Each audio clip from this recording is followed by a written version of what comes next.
from me and my blue light blocking glasses and my totally non-aesthetic background, but who cares? Because I was thinking again, oh no, call the cops.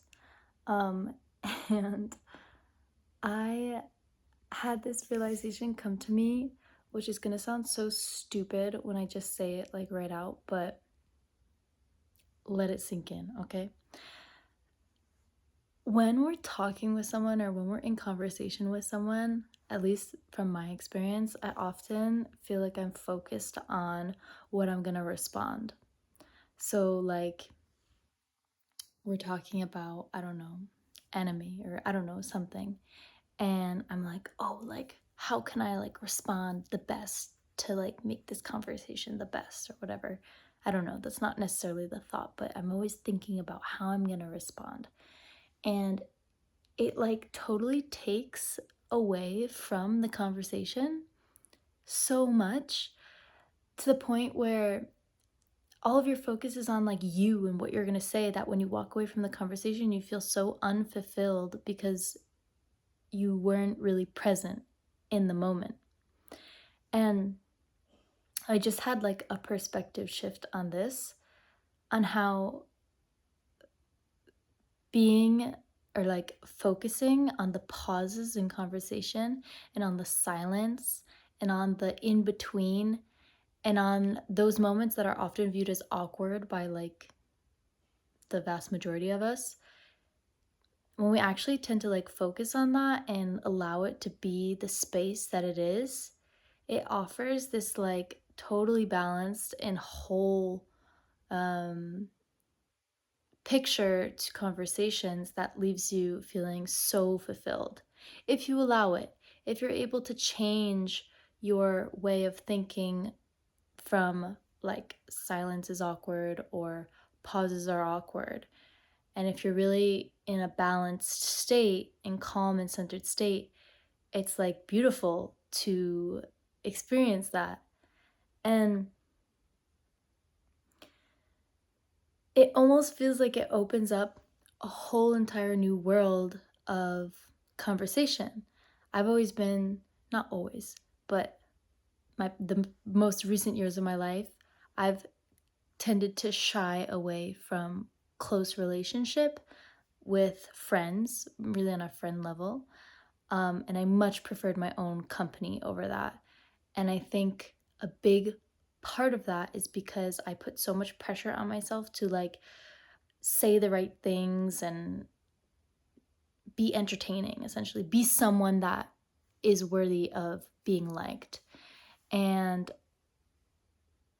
first of all, there's no need to do that. Second of all, it's too much work. And of course, you don't feel nourished by any sort of friendship because it's not the friendship that's putting any sort of like demand on you, but it's you putting the demand on yourself. Duh. So, anyway,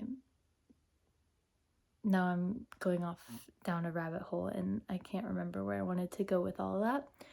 But we're talking about letting the moment be as it is and just allowing conversations to flow naturally.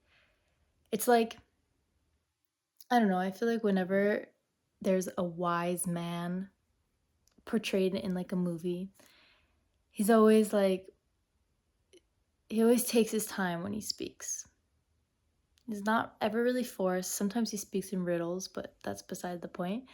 And there's something so magical about that. We associate that with like magic or wisdom, someone who is not afraid of the silence. And let's bring this full circle into something that's a little bit bigger than just conversation. It's such a beautiful representation of life and how, if we think of our whole entire lives as a conversation, there are a lot of moments of silence within our life or pause where it could be that you feel like you're not doing necessarily anything to propel you forward, or you feel like your life is stagnant, or pause where there's something that's happened, or there's a situation that's changed and you feel like everything is up in the air and you're like, oh shit, what do I do? Like, my perception of how my life was supposed to go has just changed in a blink of an eye, and I don't know what to do. And there's a couple ways you can react in this situation. You can either immediately try to grasp onto the uncertainty and try to fumble around and take action by like searching up everything you need to know and try to give yourself some sort of false control. Or you can just surrender into the moment. And that's really fucking hard because it's scary. Because I don't know why, but when God, the universe, the divine, whatever term you want to use, created us, they were like, all right, when we go into defects, we're going to say fear, but especially fear of the unknown. So every single time when there comes this pause in our life and there's so much unknown, we freak out. And I think that's one of the most key things to realize is that sometimes that pause is there to test how much can you surrender. I said this in the video I just filmed before. Like, how much can you surrender? How much can you let yourself be out of control?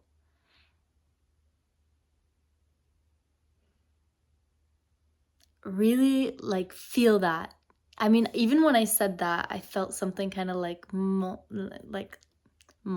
I'm switching languages here now. I feel that like climbing up in my chest area because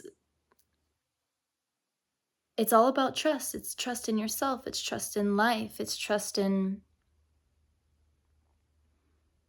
It's a deep understanding that everything is going to be okay. And oftentimes we don't, like the vast majority of people don't have this because it goes all the way back to our childhood and all the way back to our childhood wounds and the subconscious beliefs we hold about ourselves and life and society, and that there's a lot of us that hold the belief that it's not going to be okay, or there was a traumatic moment that happened in your life where you weren't able to protect yourself or whatever it may be. And so that might show up in moments of pause or moments of where we really need to surrender, where we're like fighting to keep our head above the water because, oh my God, if we let our head go down, we die. And it's not the truth. It's a lie again.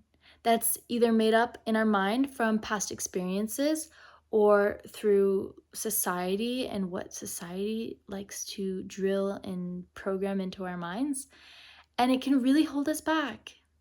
It can hold us back from having the lives we dream of having. It can hold us back from the relationships we dream of having, from truly seeking out what our heart wants. And so, at least I feel like this is so present in my life right now, which is, of course, why I'm taking out my phone and recording this right now, because if it wasn't relevant, why would I be doing this? But again, it's like this test. And I know there's some people that like that word test about the universe and some people that don't. And I don't think the universe is like, mean and is like, oh, I want to test her. It's just a checkpoint. It's more like a checkpoint, like I'm going to give you this situation and you're going to see how much you can surrender. Have you learned the lesson of surrender yet? Or how much of it have you learned? Because it's a spectrum, right? Okay, you were able to surrender just until this point, but then the second that your bank account got to like $1,000, then you jumped into action and then you had to find the job to make you feel secure. Or the second that you started to feel a little bit too out of control in that relationship, a little bit too in love, you had to end it because it was too close. And all of those times, maybe there was just something waiting a little bit farther down that surrender line that is truly, truly, truly in alignment with you. And I say that, but what's in alignment with you will always, always find you. And if it didn't find you right now, it's not truly in alignment. So it's not like you have to go and get yourself aligned so all the things can come to you. Don't feel like there's any sort of pressure or stress or whatever it is. I hate when people make it like stressful. But anyway, yeah, all that goes back to being in conversation, being okay with the silence, and allowing a pause. And it's already 10 minutes that I've been speaking, so I want to wrap this up. The last little thing is like this pause, the unknown, is often related with feminine energy. And diving into the unknown, right? So if we get really like theoretical, the unknown, like the darkness, the void, it's like the womb, it's the center of creation. There's so much possibility. It's like when we bring thoughts into tangible reality, they come from this limitless thought field, which is just, in my mind, the way that I like perceive it is like this blackout room, like just complete blackness. If you've ever been to the north of Canada, on like a cloudy night in like the countryside, it's like it's black. That's literally like what I believe is where these thoughts come from. And we as a collective right now definitely struggle with feminine energy. I'm just going to say that. Look at the way our society runs. We struggle with feminine energy because feminine is, and I'm not talking about like the feminist movement. I'm not talking about genders. I'm talking about true feminine energy, which is rest, nourishment, yin energy. Like there can be dark feminine energy, which is like really knowing your boundaries and being connected with your body and being okay with the unknown. And to be fully balanced, which is what all nature seeks. It's part of natural law of yin and yang. You need one to have the other. So if you have a lot of yang in your life, which is a lot of action, a lot of light, a lot of movement, you're going to need just as much yin, which is rest and pause. And to wrap this all up, if you're feeling like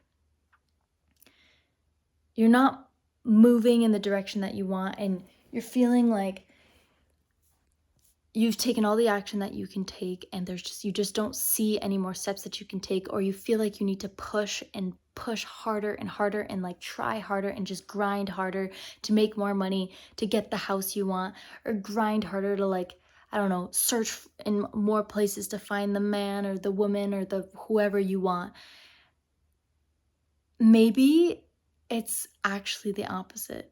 Maybe this situation that you're going through, or this moment, or this pause is asking you to truly pause, to truly sit in the silence and allow something to come to you instead of you going to something. Allow yourself to attract the possibility or the experience or the person that is in alignment with what you truly are desiring. And I'm going to stop myself there because I could go on a whole nother rabbit hole on that. But I hope that made sense, first of all. And that's it. Peace.